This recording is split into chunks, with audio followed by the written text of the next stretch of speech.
Aloha, everyone. This is Tamara Mackay with Red Time Stories, and we're here to give you another show of what's going on.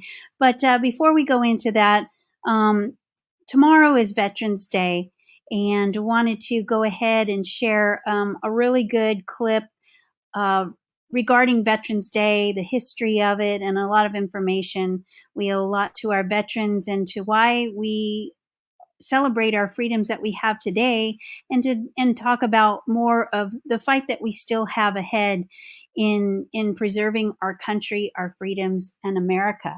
So let's go ahead and let's take a look at this great clip regarding Veterans Day, and I hope you enjoy it. Hi, I'm Dave Stotts from Drive Through History. Happy Veterans Day.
In 1918, on the 11th hour of the 11th day of the 11th month, an armistice was declared between Germany and the Allied forces, which effectively ended World War I.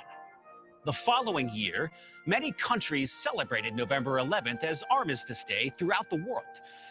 In the United States, President Woodrow Wilson declared November 11th, 1919, as the first national commemoration of Armistice Day. There were parades, picnics, and public speeches, as well as a moment of prayer in schools and businesses at 11 in the morning. In 1945, a World War II veteran from Birmingham, Alabama, had the idea to expand Armistice Day to celebrate all military veterans. Raymond Weeks led a delegation to Washington, D.C., urging then General Dwight Eisenhower to create a national holiday that honored all veterans. In 1954, President Eisenhower signed legislation formally establishing November 11th as Veterans Day in America. Veterans Day is now a national holiday, celebrating all the men and women who have served our great country in the U.S. military. But what is the military? Well, in simple terms, the U.S. Armed Forces are made up of 6 branches: Army, Navy, Coast Guard, Marines, Air Force, and most recently, Space Force. Each branch of the military has a unique directive within the overall mission of U.S. security and peace. And since this is Drive Through History, I figure we should explore the honored history and traditions of each branch of our armed forces. Let's start with the Army, the oldest branch of the U.S. military, by traveling to the banks of the Hudson River in Newburgh, New York.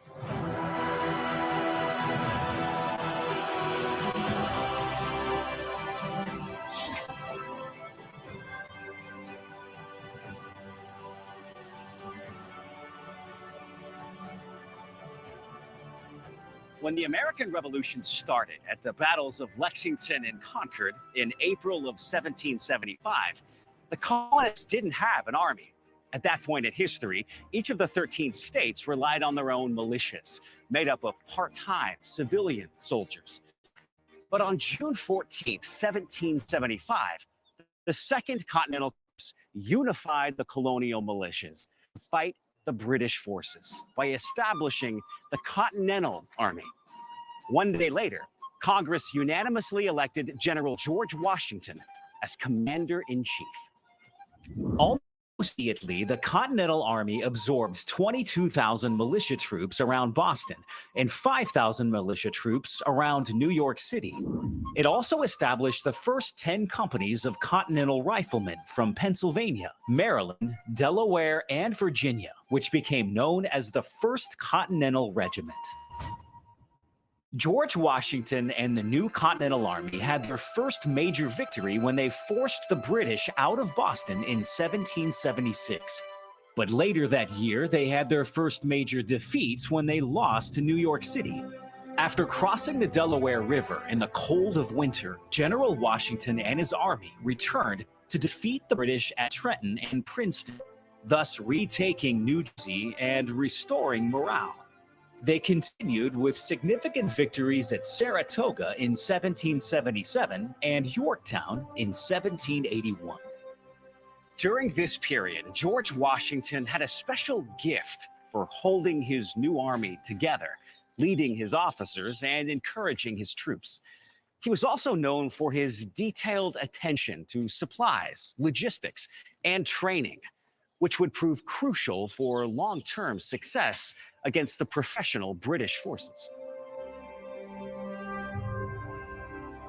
This is Washington's headquarters, State Historic Sites in Newburgh, New York.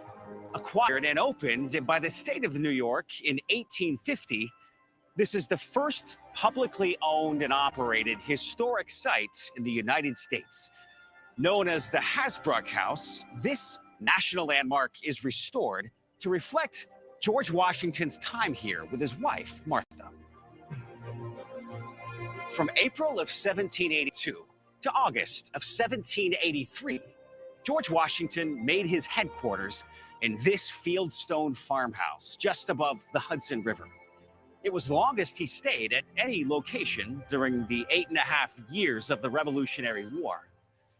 During his time here, General Washington made some of his most important contributions to shaping the American Army and the American Republic that would soon follow. Among other achievements, it's here at the Hasbrouck House where George Washington rejected the idea of an American monarchy, ended a conspiracy where some in the military tried to take control of the new government, created the Badge of Military Merit, which later became known as the Purple Heart, awarded to service members killed or wounded in action, and wrote an historic letter to all the state governors where he outlined the key principles necessary to successfully establish a new republic. Many scholars view this letter as a cornerstone of what would become the U.S. Constitution. This is George Washington's office here at the Hasbrouck House. This furniture, I'm told, is of the period, some 240 plus years old. This is the very chair and desk used by George Washington during this critical period in American history. It's all here at the Hasbrouck House where General George Washington, the commander-in-chief of the Continental Army, formally delivered his proclamation for the cessation of hostilities on April 18th, 1783, effectively ending the Revolutionary War, congratulating his troops, and giving thanks to God.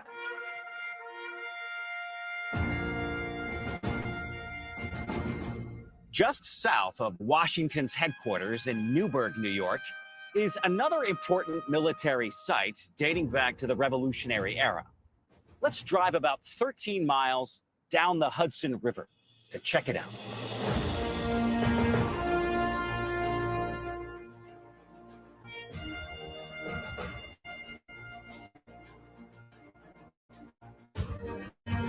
This is West Point. Its role in our nation's history dates back to the Revolutionary War, when both sides realized the strategic importance of this high plateau on the west bank of the Hudson River.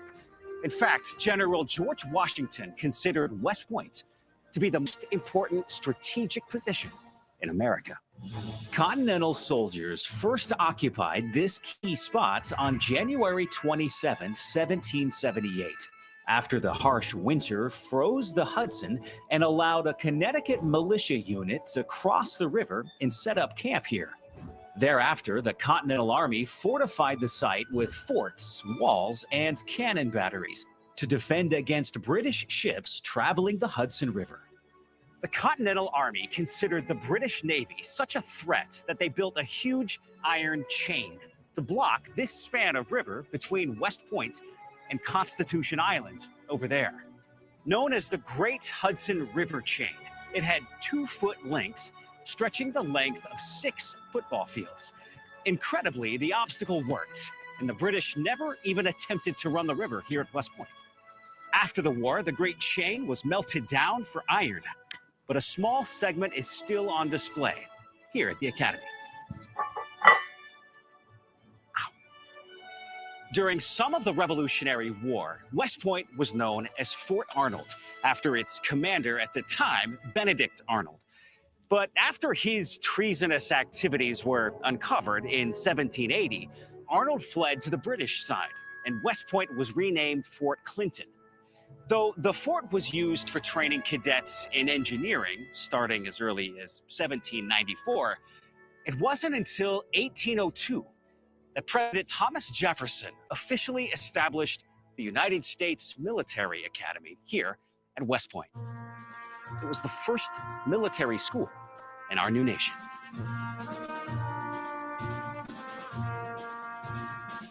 In 1812, 10 years after establishing the U.S. Military Academy at West Point, the growing threats of another war with Great Britain resulted in congressional action to expand the Academy's facilities and increase the number of men trained and educated here.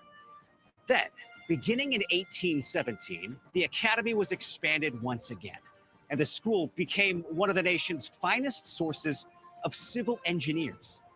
Today, the U.S. Military Academy is under the general direction of the Department of the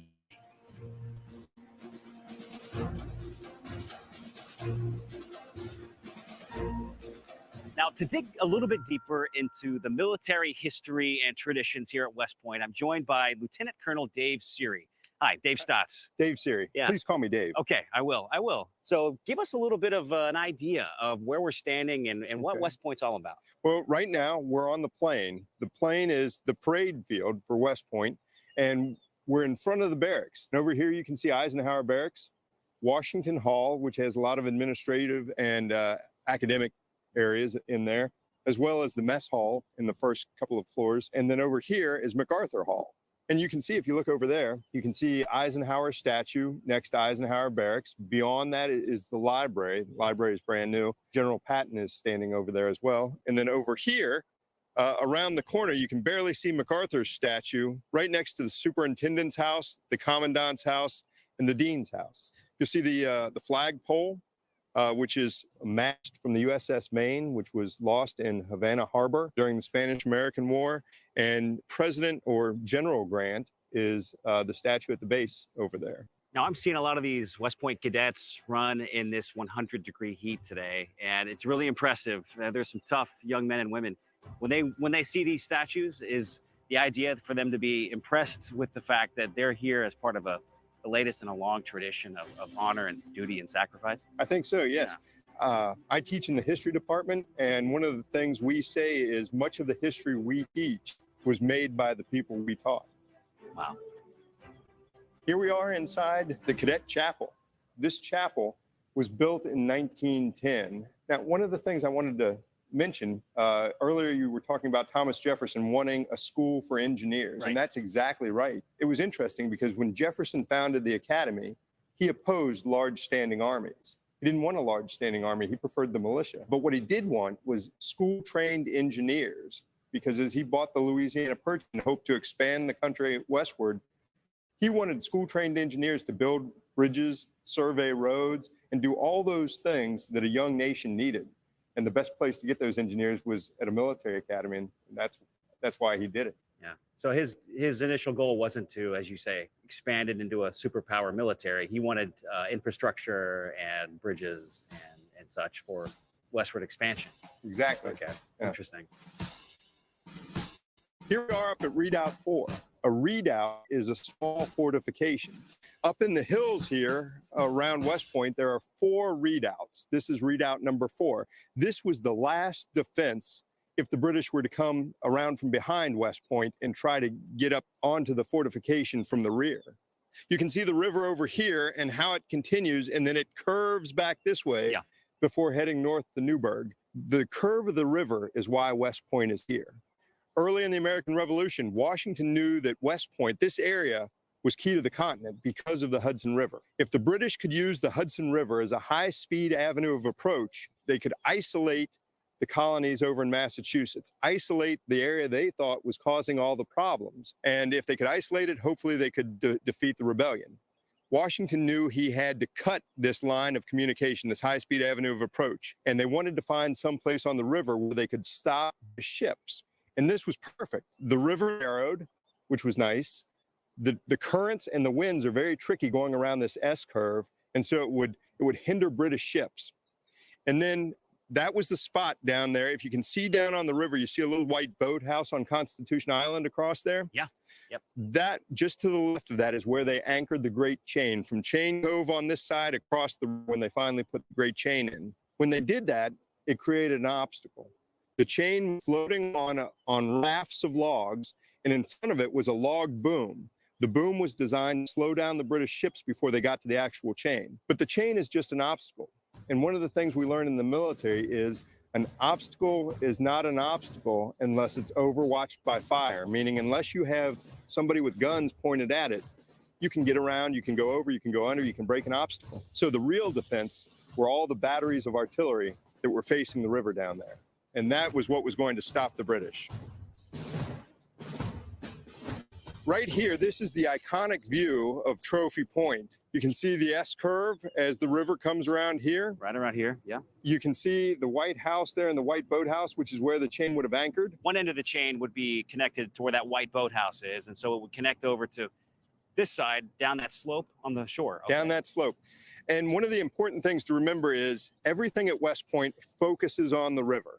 Everything. The chain is the first line of defense. The chain is guarded by batteries. There were 1, 2, at least 3 different batteries on that side. And then down over here is a trail called Flotation Walk these days. And there were 1, 2, 3, 4 batteries along that trail protecting the chain. Then you get up to Fort Clinton or Fort Arnold, as you said earlier. And then that protected the batteries that were protecting the chain. Up the hill is Fort Putnam, which protects Fort Arnold, which protects the batteries that protect the chain. Up on the mountaintop are the redoubts that protect Putnam, that protect Arnold, that protect the batteries protecting the chain. All right, everything I'm focuses. getting a little dizzy, but the layers of protection are pretty impressive. Wow, what an amazing place. Well, from one history-loving Dave to another, I'm really grateful for the time you spent with us today. You live and work in an amazing place. I think one of the most amazing places in America, the most amazing place. So thank you. Really appreciate your expertise and your It's my pleasure, Dave. Thank you.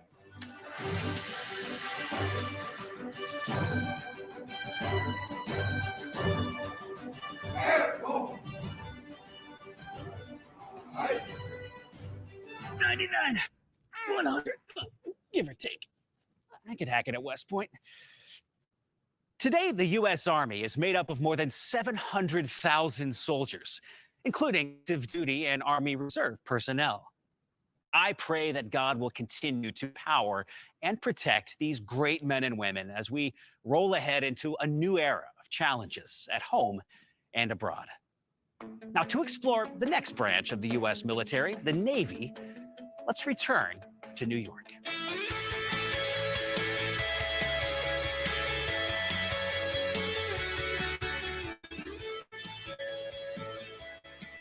About 60 miles south of West Point, down the Hudson River, is the epic Manhattan Island. If we're going to honor the history of the U.S. Navy, I think it's time to go to sea. Or river, as the case may be. Details. Captain, permission to come aboard. Welcome aboard. Ah, all right. Hi. All right. Ships ahoy!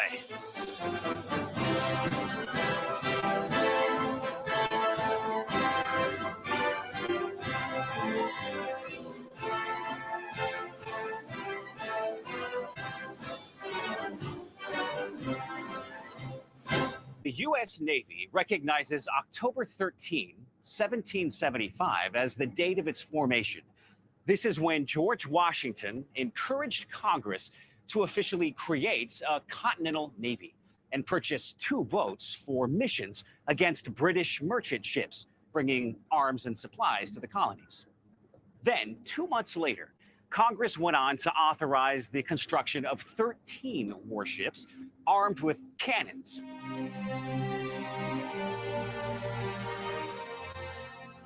After the Revolutionary War ended, the Continental Navy was shut down and the remaining ships were sold off. The upstart United States was struggling financially, and Congress didn't see the need to maintain a naval force. The problem was that American merchant shipping had been protected by the British Navy. So, after the War for Independence, the United States no longer had any protection for its ships from the world's pirates. This was a big issue for merchant vessels operating in the Atlantic Ocean and Mediterranean Sea. Since the Barbary states of North Africa, Morocco, Algiers, Tunis, and Tripoli made a big business out of capturing ships and holding them for ransom. If sponsoring countries didn't pay up, ships were destroyed, crews were killed, and supplies were cut off. It's a beautiful day. I do love New York. The issue came to a head in 1793 when Barbary pirates captured 11 American merchant ships and more than 100 sailors. This forced a big ransom payment by the United States. In response, Congress approved the Naval Act of 1794, which authorized the construction of 6 armed frigates. 3 of those ships, the USS United States, USS Constellation, and USS Constitution, were completed and launched 3 years later to help deal with the growing crisis. The Constitution, probably the most famous of the ships, was nicknamed Old Ironsides and can still be visited today in Boston Harbor. In 1801, Tripoli began to increase its piracy campaigns. This time, the United States was ready. President Thomas Jefferson ordered U.S. Navy vessels to the Mediterranean Sea, and the First Barbary War began. After a couple of years of small sea battles, the Navy started hitting the pirate harbors along the North African coast. Then, in April of 1805, the U.S. captured the port city of Derna in a daring raid, which also included U.S. expeditionary forces known as the Marines. Supported by the heavy guns of the USS Argus, USS Hornets, and USS Nautilus, American forces captured Derna, deposed the leader of Tripoli, and won the First Barbary War.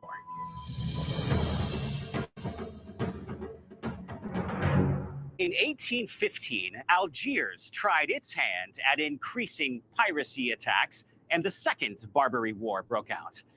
This time, the U.S. Navy quickly defeated the Algerian fleet and secured a lasting end to the Barbary practice of piracy, tribute, and ransom on the high seas. In turn, this freed up important merchant shipping for the United States as it rolled forward into the 19th century. Between 1880 and 1907, a new era of modern naval warfare was launched. This included battleships, frigates, and a number of other surface vessels. President Theodore Roosevelt even ordered the U.S. Navy on a 14-month world tour to demonstrate the awesome capability of the new U.S. Navy. Although the Navy didn't see much action in World War I, it came into its own during World War II and in the period since then. This is the Intrepid, an Essex-class aircraft carrier built during World War II. Commissioned in August of 1943, the Intrepid participated in several campaigns in the Pacific. After World War II, the ship was converted into an attack carrier and then an anti-submarine carrier, participating in the Vietnam War. Now, the USS Intrepid was decommissioned in 1974. About 8 years later, the ship became the centerpiece of the Intrepid Sea, Air, and Space Museum here in New York City. Hey, Captain, can we dock here for a bit? Arg!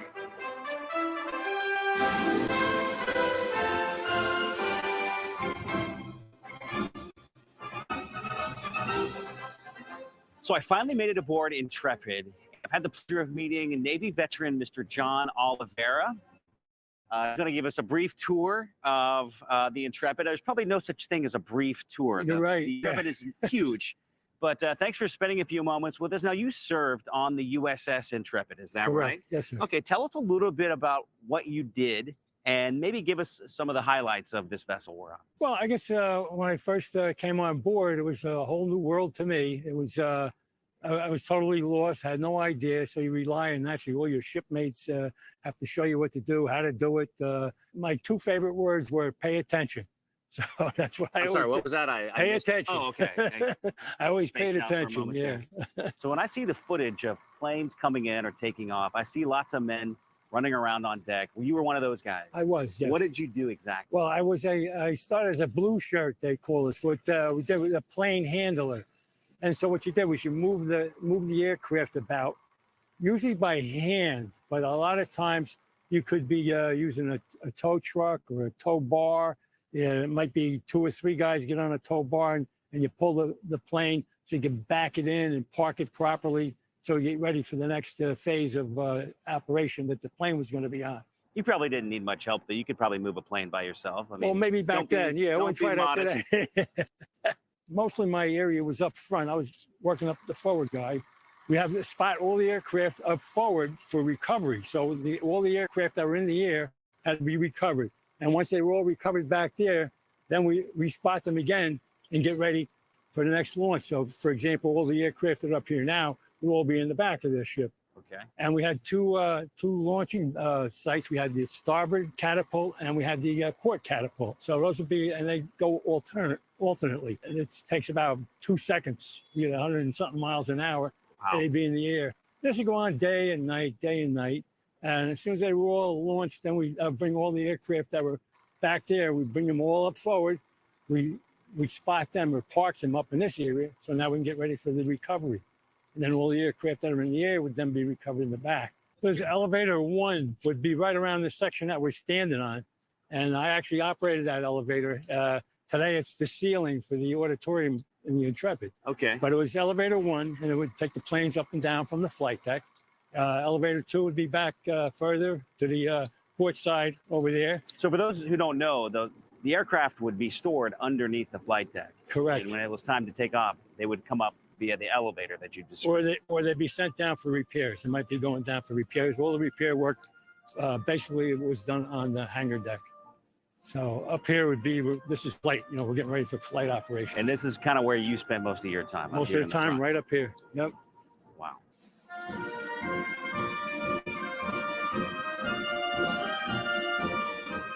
This would be the captain's chair right here. This is where he would sit. Welcome to the captain's bridge. All right, John tells us this is the captain's chair. Right? Nobody else sits here. Yeah. Where's the steering wheel? Well, we're going to go inside and do that. Over here, that's not HBO. He's monitoring the flight deck and everything that's going on out here. So he's got the whole world on that. And now we're into the captain's bridge. Okay, so welcome to the Captain's Bridge, USS Intrepid. This is where the general operation and navigation takes place when the vessel's at sea. Minimum of 10 people. You could have 12 battle stations. You could have 14 up to 16, whatever is required. Watch stations are 4-hour watches. You get rotated around those 4 hours. And some of the jobs and positions that you'll find is, first and foremost, the helm, the person that steers the ship. Kind of an important job. Yeah, Okay. absolutely. Now, while you control the steering from here, you do not control the speed of the vessel. That takes place in the engine room. However, you have this piece of equipment. This is an engine ordered telegraph. So you're telegraphing an engine order to the engine room. The helmsman here, he might be 18 or 19 years old. That's it. The helmsman is 18 or 19, despite the fact that it's one of the most important jobs. Would you ever catch him kind of leaning on it like this and I kind of don't hanging think with so. the guys? No. Here's where the captain's quarters would be when the ship's at sea. Something tells me he's getting a full 8 hours every night. Yeah. All right, this looks like an important room, John. Yeah, this is a chart house. This is where they're going to get all the directions that you're going to go in. The captain will come in here and he'll overview everybody. He'll get the directions. He'll go out and go to the crew forward, helmsman and so forth, and then off they go.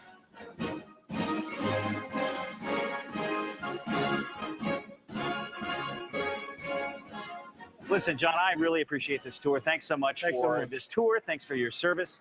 Happy Veterans Day. Thank you so much. Thank you, sir. Thank you. Thank all you guys. Thank you so much. Gonna take you right into the Davis Zone. I feel the need for some hand sanitizer. Gross.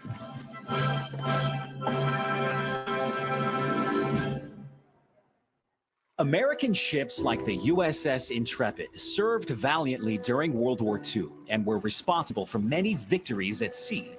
The U.S. Navy went on to run large amphibious landings during the Korean War, fight with valor during the Vietnam War, conduct blockade operations during the Cuban Missile Crisis of the Cold War, and support our armed forces in every major armed conflict since.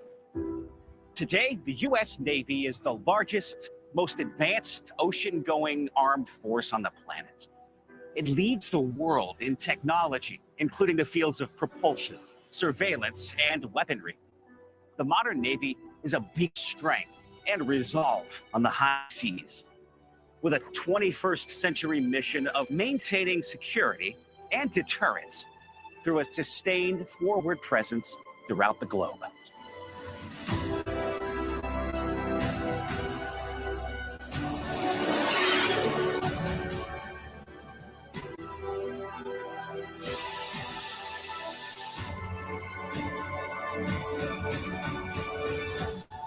The size and influence of our Navy around the world continues to amaze me. I pray that our country continues to fully support the far-reaching mission of these awesome men and women. To honor our next branch of the U.S. military, the Coast Guard, let's return to New York, and once again, let's go to sea.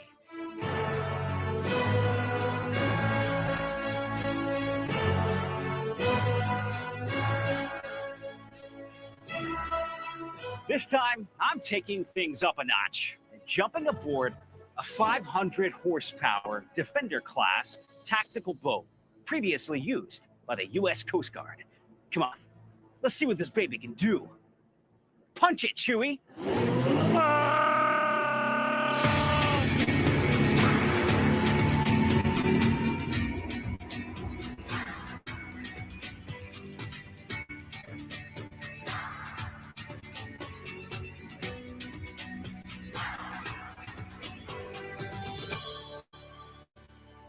Coast Guard was initially known as the Revenue Cutter Service, one of the oldest organizations in our federal government. It was established on August 4th, 1790, when President George Washington signed the Tariff Act, authorizing the construction of 10 armed vessels, known as cutters, to enforce trade laws and prevent smuggling. Until Congress established the Navy Department 8 years later, in 1798, the Coast Guard served as the nation's only armed force on the water.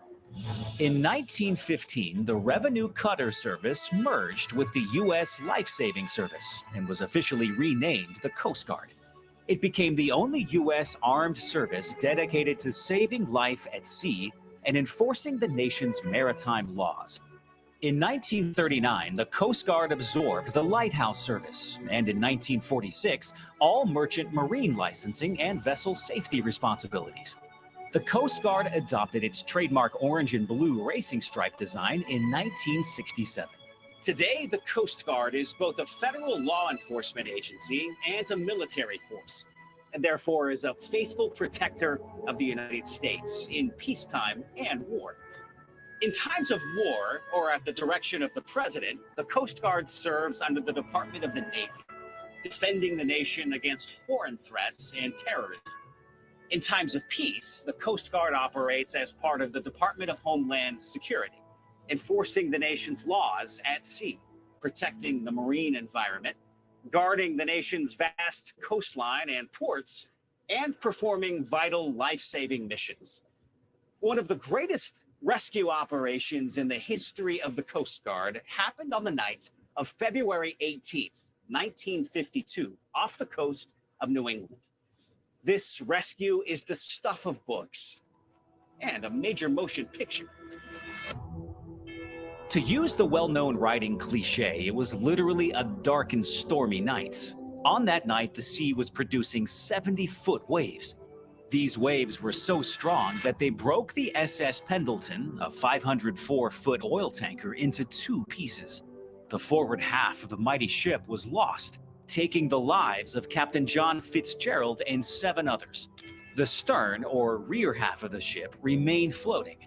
33 men had no hope of survival without the Coast Guard attempting the near impossible rescue.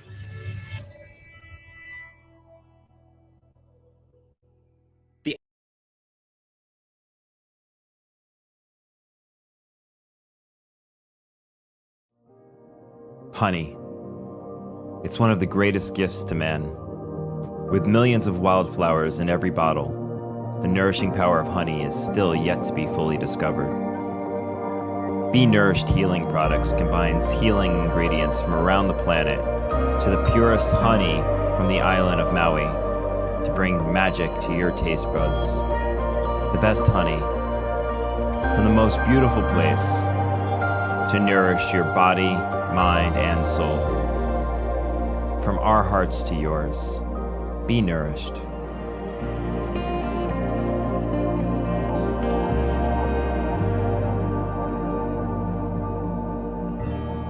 The only available rescue craft, Coast Guard motor lifeboat CG-36500, was a small 36-foot open boat captained by coxswain Bernard Weber and a crew of just 3 other men: Engineman 3rd Class Andrew Fitzgerald, Seaman Irvin Mask, and Seaman Richard Livesey. The boat had a rated capacity for just 16 people to try and rescue the 33 SS Pendleton survivors. The path to rescue meant going through the notoriously difficult Chatham Sandbar, which was dangerous on a good day. The crew got off to a rough start, with a large wave shattering the windshield, leaving them exposed to the freezing cold. The wave also ripped off the ship's compass, the only navigational aid on board. To calm their nerves and to help them stay focused on the task at hand, the 4 crew sang the hymn, Rock of Ages, which ends with, "And while I draw my final breath, I will rest upon your grace. And when I close my eyes in death, I will wake to see your face." Amazingly, they were able to locate the shattered remains of the tanker. Using a rope ladder, 32 out of the 33 men on board were successfully rescued onto the tiny Coast Guard boat. In the pitching waters, one member of the Pendleton crew died tragically when he was crushed in the rescue attempt. For extreme and heroic daring, all 4 crew members received the Coast Guard's highest honor, the Gold Life-Saving Medal. The small Coast Guard rescue boat has been preserved in a Massachusetts museum. Today, there are over 56,000 members of the U.S. Coast Guard, operating a multi-mission fleet of approximately 2,000 crafts. This includes about 240 of their famous cutters and 200 fixed and rotary wing aircraft. The Coast Guard protects and defends more than 100,000 miles of U.S. coastland and inland waterways. The service also patrols an exclusive economic zone, or EEZ, covering 4.5 million square miles, stretching from north of the Arctic Circle to south of the equator, and from Puerto Rico to Guam. In addition to its role as a branch of the armed services, the Coast Guard is a first responder and a humanitarian service that provides aid to people in distress or impacted by disasters. The Coast Guard's motto is Semper Paratus, always ready. Wow. The unsung heroes of the U.S. Coast Guard. What an incredible legacy of service here and around the world. Next up, the United States Marines. The history of the U.S. Marine Corps goes all the way back to the beginning of the United States. First established as the Continental Marines in 1775 to conduct ship-to-ship fighting during the American Revolution, the Marines have served in almost every U.S. conflict since. For nearly 2.5 centuries, the Marines have developed a worldwide reputation in amphibious warfare and earned widespread respect for rapid response and fierce fighting. I felt the best way to honor the warrior spirit of the United States Marines was to revisit my favorite monument in the Washington, D.C. area, the U.S. Marine Corps War Memorial. This is one of my favorite memorials, inspired by an iconic 1945 photograph of 6 Marines raising the U.S. flag on the island of Iwo Jima during World War II. It's super impressive with these 32-foot bronze figures raising a 60-foot bronze flagpole on a memorial that rises 78 feet overall. The flag flies 24 hours a day, 365 days a year by presidential proclamation.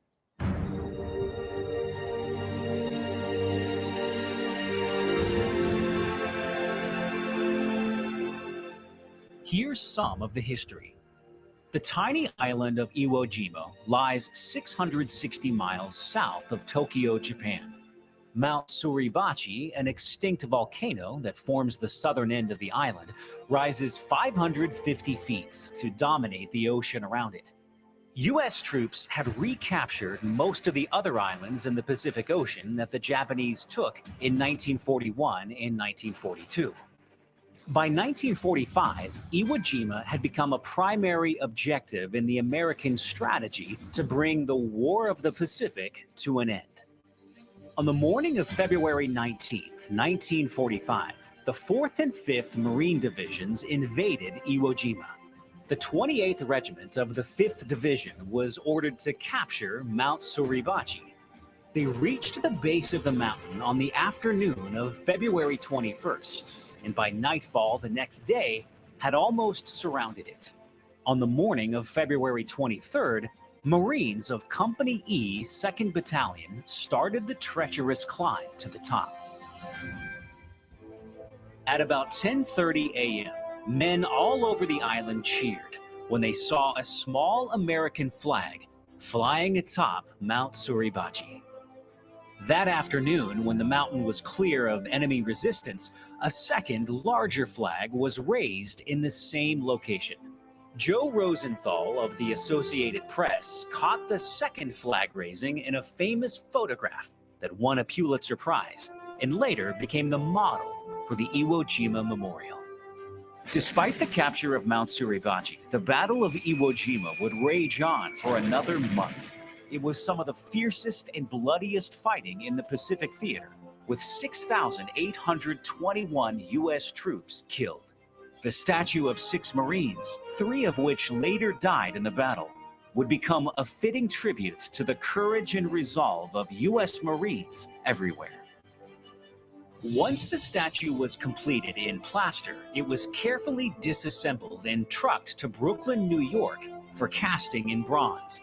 The casting process, which required the work of expert craftsmen, took nearly 3 years. After the parts were cast, cleaned, and treated, they were reassembled into approximately a dozen pieces, the largest weighing more than 20 tons, and trucked back to Virginia. Here, they were bolted and welded together on this granite base. President Dwight D. Eisenhower dedicated the memorial on November 10, 1954, the 179th anniversary of the United States Marine Corps. The Iwo Jima Memorial is truly inspiring, containing the location and date of every major Marine Corps action up to the present time. It also contains some powerful inscriptions that communicate the dedication and sacrifice of the United States Marines throughout American history. These are my favorites. Uncommon valor was a common virtue, and Semper Fidelis, the Marine Corps' Latin motto, which means always faithful. The U.S. Marine Corps, the few, the proud indeed. Such a legacy of true, courageous warriors that have dutifully served our country for generations. Now let's take things skyward and honor the United States Air Force. The United States Air Force became a separate military branch after World War II with the passage of the National Security Act of 1947. The act established the U.S. Department of Defense, initially comprised of the Army, Navy, Marines, and newly created Air Force. Prior to 1947, military aviation had a proud history, divided among the Army for land-based operations and the Navy and Marine Corps for sea-based operations. By the 1950s and 60s, air power became a major pillar of America's national defense. To explore that time in aviation history, I'm going to Colorado Springs to visit with retired Colonel Lee Mazzarella of the United States Air Force.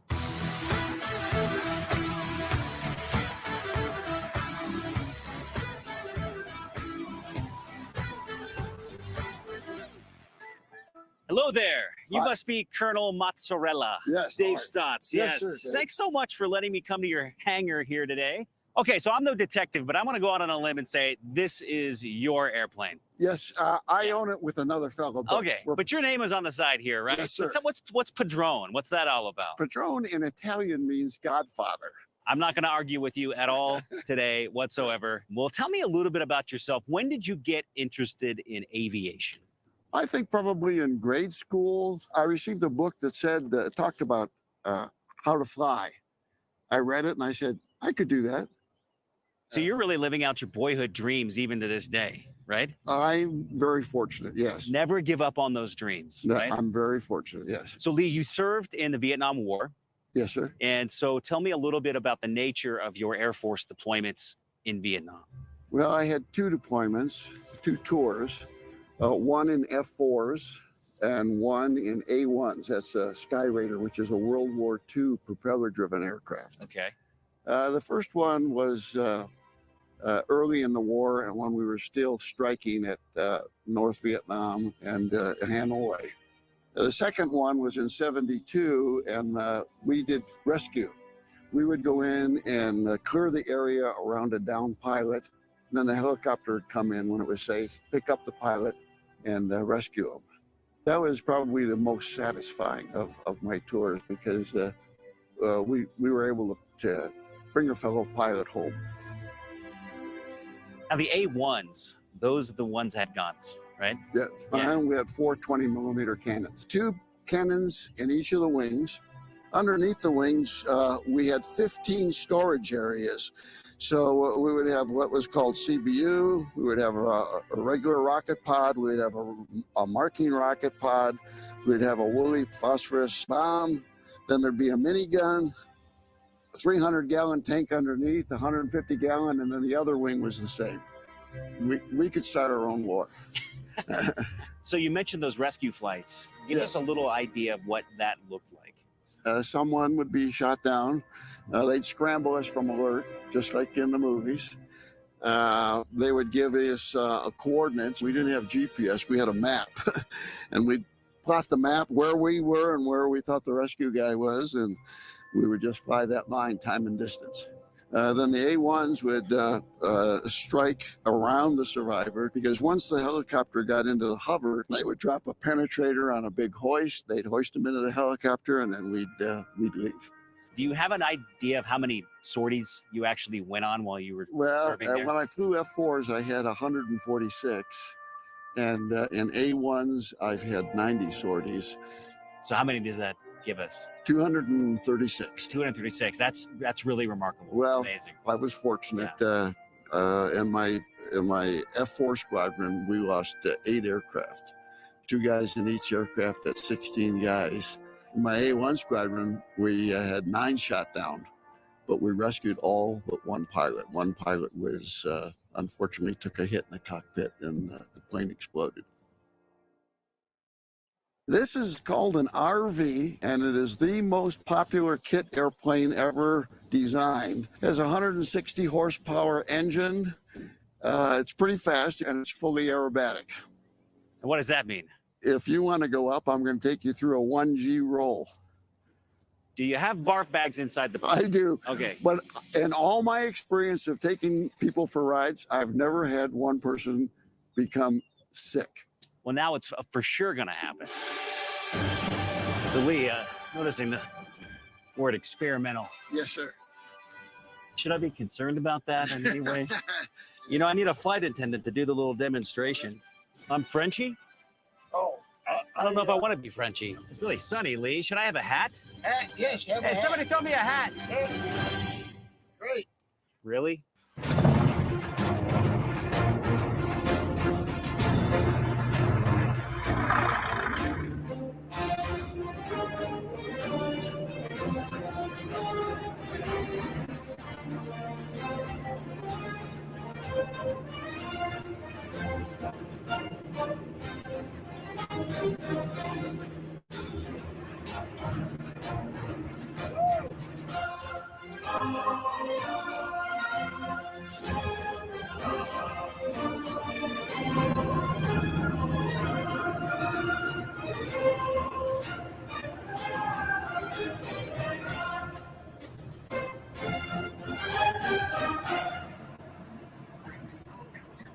Lee, that was amazing. Never made anybody sick, so. Well, I'm not going to break your winning streak today, I hope. Pardon me. Yeah, so since this is drive-through history, Yes. not fly-through history, you want to take it for a spin? You bet. Let me feel 1G. Come on.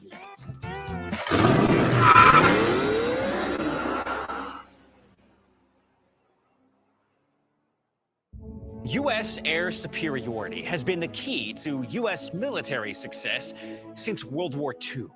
Thanks to all our members of the United States Air Force for controlling the skies. Indeed, military control of the airspace has been an increasing challenge in recent years since the world now competes in the region beyond our skies, outside our atmosphere. Over the last few decades, the launch, command, and control of satellites has become crucial to our military operations and national defense. Satellites provide essential support to our military forces, secure communications, weather and navigational data, and threat warnings. Due to this 21st century reality, we just got a new branch of the U.S. military, Space Force. The U.S. Space Force was approved as the latest branch in the American Armed Forces in December of 2019. Since then, they have been recruiting a team of military and civilian personnel to enhance the competitive edge of our Department of Defense in space. I mean, come on. When I saw civilian and space in the same sentence on their website, I knew my time had finally come.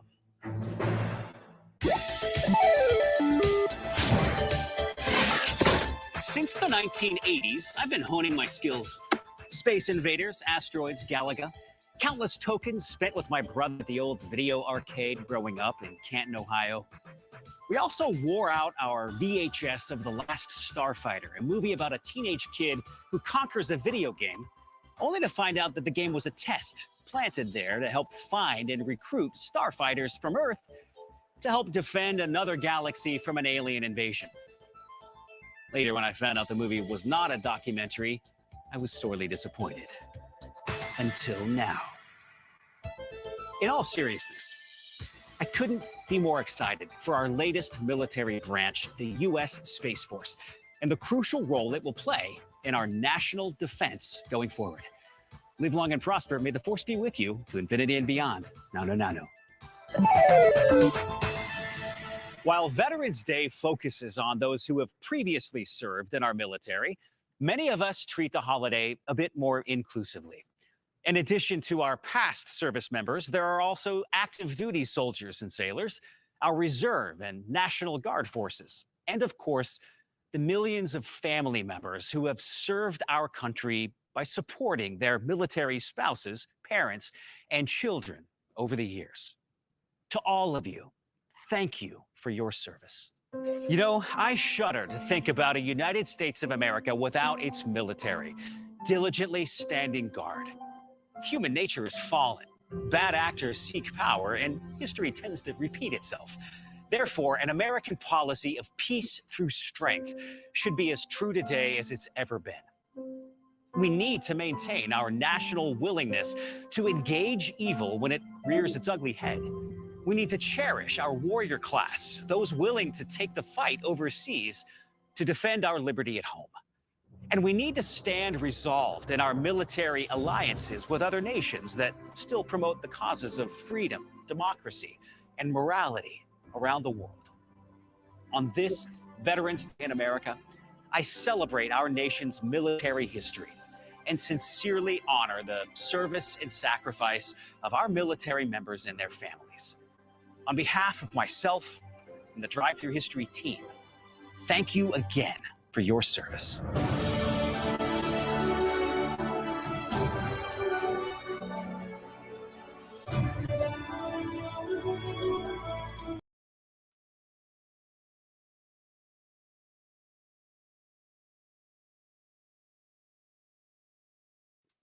Well, I hope you enjoyed that segment. I thought it was really informative and actually entertaining. It was a great host that put on that segment regarding Veterans Day, and I hope that you learned a lot about that as much as I did as well. I just wanted to say, you know, as a veteran myself, my oath never ends, and I will continue to stand by America. But with today, as we close this podcast, I'd like to take a moment to reflect on the significance of Veterans Day. This is more than just another date on the calendar. It is definitely a solemn tribute to the brave men and women who have donned that uniform of our armed forces with honor and courage.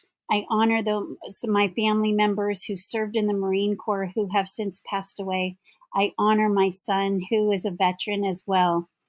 It is a day to remember that freedoms that we cherish are not free, but they are made possible by the selflessness of sacrifices of our veterans. And today we stand in, and I stand in gratitude for those who serve today and have served in the past and have given their lives, including the families, and for everyone's unwavering service. We need everyone to pull together, and even if you're not serving in the armed forces, serve in your communities, get involved. We're at the brink of losing our freedoms, and now it's time for everybody to stand up and fight together. I appreciate everyone for watching today and watching all of the episodes, and we'll continue to trudge on. Thank you again. We'll see you next Thursday at 3 p.m. And I appreciate everyone. And always remember, the truth has no fear.